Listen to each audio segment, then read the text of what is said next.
şəhidləri, vətənimin itkinləri, bütün analar adından şəhidlərə səlam olar. Ağdərəni dönsün qana, itkinlər dönsün vətənə, Gəray bilsin, Bəxtiyar bilsin, Qarabağda şəhid olan Mirqamətə salam olsun. Şəhidimiz Qaryağdıya salam olsun. Rövşənimə salam olsun. Bütün şəhidlərə salam olsun. Başın Allahım dizim üstə, anayam deyəm şikəstə. Qarabağda şəhid olan Rövşənə salamlar olar. Şəhidlərə salam olar.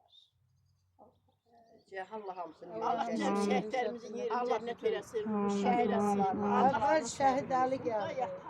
Sonra Samir gəldi. Qarabağda şəhid olan Əlimə laylay deyirəm.